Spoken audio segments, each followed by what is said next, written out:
మీ తల్లిదండ్రులకు మొక్కండి నిరుద్యోగులారా. మీరు 30 లక్షల మంది నిరుద్యోగులు ఉన్నారు.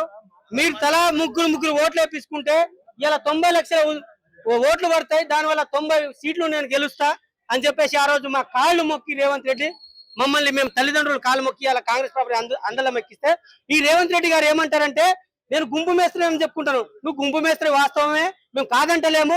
నువ్వు గుంపు మేస్త్రి గుంపుని మెయింటైన్ చేస్తున్నావు అన్నావు. అదే గుంపు మేస్త్రి నువ్వు చదువుకోలేదనేసి మాకు స్పష్టంగా అర్థమవుతుంది.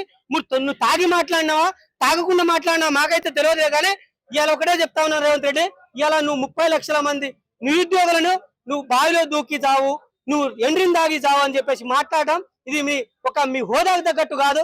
మీరు వెంటనే ఈ మాటను వెనక్కి తీసుకోవాలి. యావత్ తెలంగాణ ప్రజలు ఉన్న నిరుద్యోగులందరికీ నువ్వు క్షమాపణ చెప్పాలని చెప్పేసి మేము డిమాండ్ చేస్తా ఉన్నాం. ఈ దగ్గర హోంశాఖ పెట్టుకొని అదేవిధంగా విద్యాశాఖ పెట్టుకొని ఒక్క నోటిఫికేషన్ ఇవ్వకుండా మాకు ఇబ్బంది పెడతా ఉన్నావు. అదేవిధంగా నువ్వు జీపీఓ నోటిఫికేషన్లు ఉన్నాయి, ఫారెస్ట్ బిడ్ నోటిఫికేషన్లు ఉన్నాయి. ఇవాళ నువ్వు మీ డీజీపీ గారే 19,000 ఖాళీలు అన్నావు. నువ్వు అఫీషియల్ వెబ్సైట్ లో ఇదే పోలీస్ డిపార్ట్మెంట్ సంబంధి 12,000 ఖాళీలు అని చెప్పేసి నువ్వు పెట్టుకున్నావు. మరి ఏంది నీ నోటిఫికేషన్ ఇవ్వకుండా మాకు సావమంటావా? నీకు పరిపాలనా జాతి కాకపోతే నువ్వు సావు రేవంత్రి, మీ మంత్రులు చావండి, మీ ఎమ్మెల్యేలు చావండి, మీ రాజకీయ నాయకులు చావండి. కానీ మా దేశ ప్రజల్లో ఉన్న మా తెలంగాణ నిరుద్యోగులను నువ్వు చావడానికి నువ్వు ఎవరని చెప్పేసి మేము హెచ్చరిస్తా ఉన్నాం. నువ్వు ఇదే మాట వెనక్కి తీసుకోకపోతే మీ బరాబర్గా మీ ఇళ్లను ముట్టడిస్తాం. ఇదే విధంగా రాష్ట్ర వ్యాప్తంగా పెద్ద ఉద్యమం లేపుతామని చెప్పేసి హెచ్చరిస్తా ఉన్నాం.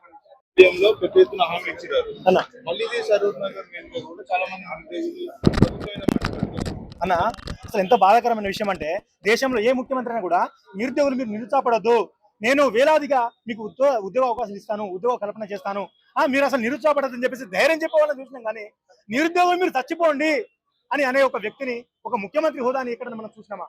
ఇది నిజంగా మేము చాలా సిగ్గుపడాల్సిన విషయం, బాధపడాల్సిన విషయం అన్న.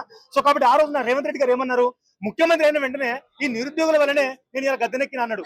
మరి ఇలా నిరుద్యోగులు నువ్వు ఏం న్యాయం చేస్తున్నావు? నిరుద్యోగులు చచ్చిపో అంటున్నావు. నువ్వు నిన్ను గెలిపించినందుకు మేము చచ్చిపోవాలని అని చెప్పేసి నేను అడుగుతున్నా. మేము ఏం అడుగుతున్నాం? నీ పదవి అడిగినావు. మేము ఉన్నటువంటి 19,000 ఖాళీలు ఉన్నాయని వాళ్ళే అంటారా? ఇప్పుడు డీజీపీ గారు సివి రాజు గారు అన్నారు 19,000 ఖాళీలు ఉన్నాయి, మేము కష్టం త్వరలో భర్తీ చేస్తామన్నారు. మళ్ళీ కొన్ని రోజులకి ఏం చేసేళ్ళు 5,000తో భర్తీ చేస్తామన్నారు. మా బాధ ఒకటే అన్న, పోలీస్ నియామకాలలో లక్షలాది మంది ప్రిపేర్ అవుతారు, లక్షల మంది అప్లికేషన్ చేస్తారు ఓన్లీ పోలీస్ నియామకాలకి. ఎందుకంటే 5,000తో నువ్వు 15 లక్షల మంది కనుక 15 లక్షల పైచుకు అప్లై చేస్తారన్నా, 5,000తో నువ్వు ఎంతమందికి న్యాయం చేస్తావు? అంటే ఎంతమంది యొక్క భవిష్యత్తుని నువ్వు పరిష్కారం చేస్తావని చెప్పేసి మేము అడుగుతున్నాం. సో కాబట్టి దయచేసి మీరు 5,000 అనేది నోటిఫికేషన్ పక్కకు పెట్టేసేయండి, 19,000తో భర్తీ చేయాలి. ఎందుకంటే ఇవాళ రేవంత్ రెడ్డి అనుకున్నాను కావచ్చు, ఎస్ నేను ఇవాళ సాధించిన అని చెప్పేసి అంటున్నావు. పిచ్చుక మీద బ్రహ్మాస్త్రం చేసినావు రేవంత్ రెడ్డి. నువ్వు పిచ్చుక మీద బ్రహ్మాస్త్రం చేసి నువ్వు పైసచ్చి కానని అంటున్నావు. కానీ నీకు అర్థం కావట్లే, కాంగ్రెస్ పార్టీ యొక్క గోరి కట్టడానికి పునాది తవ్వుకున్నావు. ఇవాళ నువ్వు గుర్తుపెట్టుకో, నువ్వు కాంగ్రెస్ పార్టీ యొక్క పతనమయ్యే విధంగా ఇలా గోరిగడ్డ విధంగా పునాది తవ్వుకుంటున్నావు. ఎందుకంటే రాబోయే ఏ ఎలక్షన్ కూడా నీకు మట్టి కనిపించకపోతే తెలంగాణ నిరుద్యోగం మేము కానే కాదని చెప్పేసి సవాల్ విసురుతున్నా. ఎందుకు మాట్లాడుతున్నా అంటే చాలా బాధ ఉంది, చాలా ఆవేదన ఉంది. ఈ రేవంత్ రెడ్డి ఏమన్నాడంటే మీరు చచ్చిపోండి. నిజంగా మా మిత్రుడు ఇప్పుడు అన్నాడు, మా అమ్మ నన్ను మమ్మల్ని అన్న మాట. ఇప్పటిగా మేము ఎంత తప్పు చేసినా, ఏ అమ్మాయినా ఏ నానైనా మన వాళ్ళని ఇబ్బంది పెట్టి ఏ పని చేసినా అరే నువ్వు చచ్చిపోరంటరా అన్నారు. బిడ్డ నువ్వు ఏ జాబ్ చేయకుండా మంచిదే, నీకేం రాకుండా మంచిదే, మేము నేను సాదుకుంటాం రా, మేము నీకు బో పెడతారా, మేము బతుకున్నంత కాలం నేను కంటికి రెప్పలే మేము చూసుకుంటారా అని అమ్మ నాన్న అంటారు. కానీ ఈయన ఎవరన్నా, ఈయన ఎవరు మమ్మల్ని చచ్చిపోని చెప్పడానికి? అది ఈ పదవి ఇచ్చింది ఎవరు? ప్రజల భిక్ష కదా, మేము ఇచ్చిన భిక్ష కదా నీకు అని అంటున్నా. నీకు శాశ్వతం నీకు పదవి, నీకు మహాద్యం కూడా 2 సంవత్సరాలు ఉంటుంది. తర్వాత నువ్వు ఎవరు? నువ్వు ఏ అంగట్లో ఒక విత్తనని నువ్వు, దాని తర్వాత నీ పదవి ఎవరిది? ప్రజలది కాదా? నువ్వు అంత ఘోరమైన మాట మాట్లాడతావా? అంటే ఈ రోజు నేను దండాలు పెట్టినందుకు, నేను రిక్వెస్ట్ చేసినందుకు చాదాను అనుకుంటున్నావా? తెలంగాణ కొట్లాడి సాధించుకున్నాం, మర్చిపోయినా కావచ్చు. ఆ రోజు ఏదైతే తెలంగాణ కావాలని చెప్పేసి రోడెక్కామో ఈ రోజు మళ్ళీ వచ్చింది. ఈ ఉద్యోగాల కోసం విషయంలో కాంగ్రెస్ పార్టీ తరిమి కొడతాము అంటే నాకు ఇంకో విషయం అనిపిస్తుంది. ఈ కాంగ్రెస్ పార్టీని మట్టి కల్పించడానికి, కాంగ్రెస్ పార్టీని ఓడగొట్టడానికి రేవంత్ రెడ్డి పథకం అనిపిస్తుంది. ఎందుకంటే కాంగ్రెస్ పదవిలో, కాంగ్రెస్ పాలకుల్లో ఇంత కర్కటమైనటువంటి ఈ ఆలోచన ఎవరికి ఉండదు. సోనియా గాంధీ ఆ రోజున అడిగితే మనకి రాష్ట్రం ఇచ్చింది. మరి ఎందుకు అంటే మంత్రివర్గం కూడా ఆలోచన చేయాలి. అంటే కాంగ్రెస్ పార్టీ తుంగ దొక్కాలని చెప్పేసి రేవంత్ రెడ్డి పథకం పడినది క్లియర్ అర్థమవుతుంది. ఎందుకంటే 19,000 పోస్ట్ ఇస్తే కదా నీకు మళ్ళీ ఓట్లేస్తాం మేము. నువ్వు 15,000 ఇస్తే కదా మళ్ళీ ఓట్లేస్తాం. 15 లక్షల మంది అంటే నాటే జోక్. వాళ్ళ కుటుంబాలు, వాళ్ళ ఫ్యామిలీ, వాళ్ళ రిలేటివ్స్ అందరూ కూడా ఓట్లేస్తారు కదా. మా అందరూ కూడా జాబ్లు ఇచ్చింది చెప్పేసి నువ్వు ఇలా 5,000 ఇచ్చినట్టే కాంగ్రెస్ పార్టీకి ఓటు వేయద్దు. కాంగ్రెస్ పార్టీకి రాబోయే ఎమ్మెల్సీ ఎలక్షన్ కానీ, ఎంపీ ఎలక్షన్ కానీ ఏదైనా కూడా ఓడిపోవాలి. నేను తర్వాత వేరే పార్టీలో నేను జెండెత్తాలని చెప్పేసి ఇలా ప్లాన్ అని మాకు అర్థమవుతుంది. సో కాబట్టి మంత్రివర్గం మీరంతా కూడా ఆలోచన చేయండి. కాంగ్రెస్ పార్టీలో ఖచ్చితంగా రేవంత్ రెడ్డి మీ అందరికి శత్రుగా మారుతాడు. మీరు ఇది గమనించాలి. మీరందరూ ఏకమంగా ఈయన ఎవరు?